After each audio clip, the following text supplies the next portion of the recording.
After a brutal loss to the Steelers, Coach Aaron Glenn had this to say about his team. Exciting game, but I'm not into moral victories. And I agree, there are no moral victories in the NFL. I know that, you know that, and as Parcells would always say, you are what your record says you are. But that doesn't mean that we cannot take positives out of this game, especially on the offensive side of the ball. It looks like Tanner Engstrand knows what he's doing. I saw a very interesting stat late last night. I have it up here on the screen. It says, heading into Sunday Night Football, per the data from the folks at PFF, the offense with the highest successful play rate today was the Justin Fields-led New York Jets. And you can see them in the graph there at the very top. So just so everybody knows, what is successful play rate? Well, I asked Grok, and Grok said, in NFL analytics, successful play rate is typically the percentage of offensive plays deemed successful.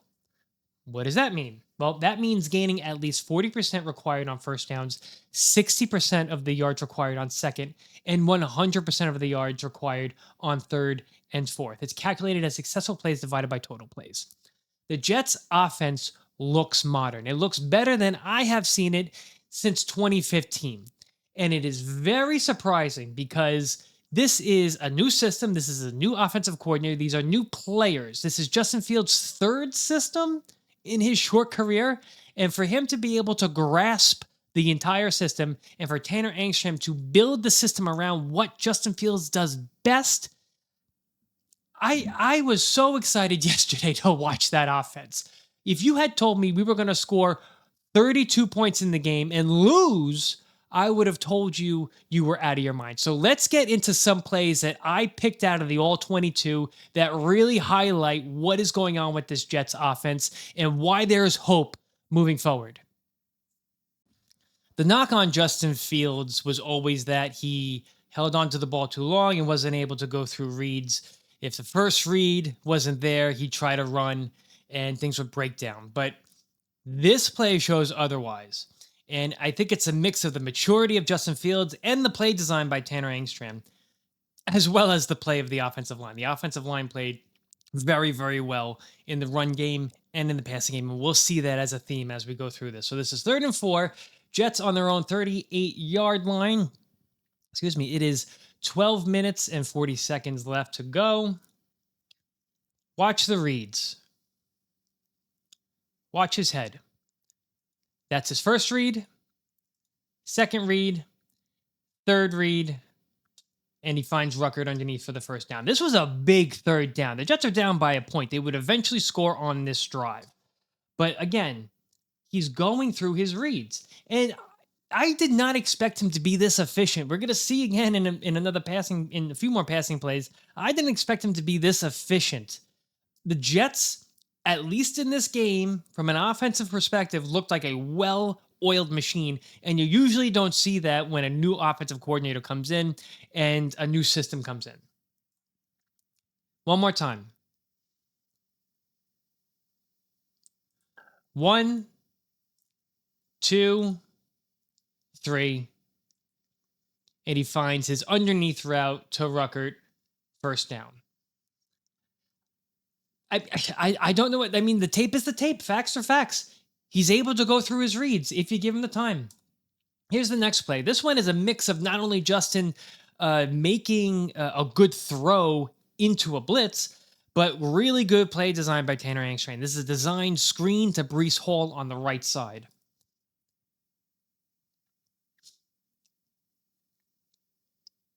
Taking the snap. We have a safety blitz with Ramsey, and I'm not sure who that is on the other side. Justin sees it, knows it's a screen, dumps the ball off to Breece, and right now there is nobody within 5 to 7 yards of Breece Hall. TJ Watt sees it happening. He gets off of his block and he tries to make the play, but it's too late at that point.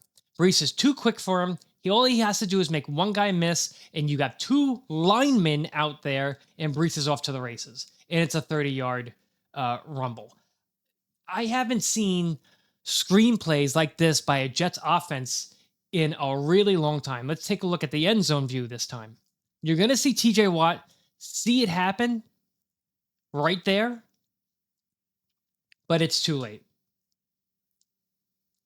And you got Reynolds down there blocking. And I mean, you can't say enough about what Tanner Engstrand is bringing to this offense. It looks like the Detroit offense with Amon-Ra and Gibbs.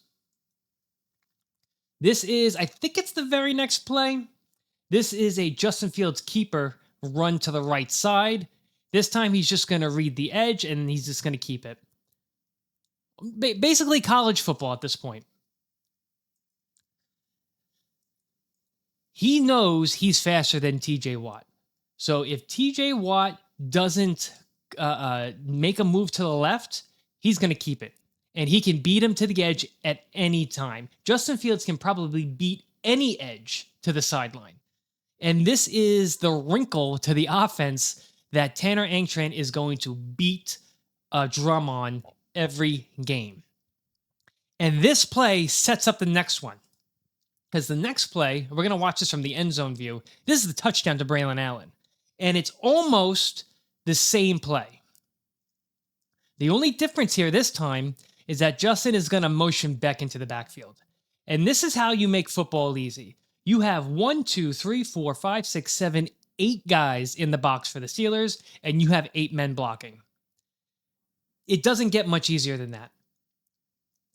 This time, instead of keeping it, he hands it off. And if we just pause it right there, you have hat on a hat, 8 men blocking, the 8 defenders in the box. And all Braelon has to do is read the leverage, look at how much leverage Tippmann as a guard has on that lineman. It doesn't get much easier than that. Find a little push, and he's in the end zone. It's a modern offense for a change, guys. And this one's the last play. This is probably this is the funnest, the most fun play of the entire game. Now, the Jets have their 2 tight ends split all the way out wide, and they're going to audible them in. Now, I don't know if it was meant to always audible out in motion, or if Justin Fields read this. I want to think that he read it and audibled out of this play, because usually in modern offenses, you're given 2 plays. You're given, if it's a passing down, you're given a zone beater and a man beater. The Steelers come out in clearly a man defense with a single high in Jalen Ramsey. Justin audibles out, brings the guys in. And you can see it's clearly man coverage, and Jalen Ramsey is back there all by himself. This is a beautiful play designed by Tanner Engstrand. Bang. Right there is the issue for the defense. You have Reynolds and Garrett Wilson running a deep cross with a single high safety. And Jalen Ramsey needs to make a decision. Who are you going to follow, Reynolds or Garrett Wilson? In this case, he made the mistake of following Reynolds. But even if he followed Garrett Wilson, Reynolds is still going to be wide open also, because both wide receivers beat the corners. He stays with Reynolds, and it's a beautiful throw to Garrett at the pylon. This is as easy as a read as it gets. Here's the end zone view. We're going to watch the audible and watch Justin's head when he gets the ball. He is staring directly at Jalen Ramsey because he wants to know, what decision are you going to make? Who are you going to follow? Because I'm going the other way. Ramsey goes with Reynolds, and Garrett's wide open. But again, even if, and we'll talk about how the Jets don't have a wide receiver too. Maybe they don't need one. We'll see how the season goes. Even if Ramsey went with Garrett, Reynolds had his guy beat also. So it was a very likely there was going to be a touchdown on this play no matter what, because Justin knew how to read the defense. He knew how to audible out of the first play that was called. And the play design by Tanner Engstrand all game, and the play calling, had the Steelers defense on their back foot all game. I know it's one game. I know it's the beginning of the season. I know there's no tape on the Jets yet for other teams to dissect. But if this continues and we have Justin Fields putting up numbers like this and making clean reads and having time to throw the ball, we're going to win games. It's that simple. Let me know what you guys think.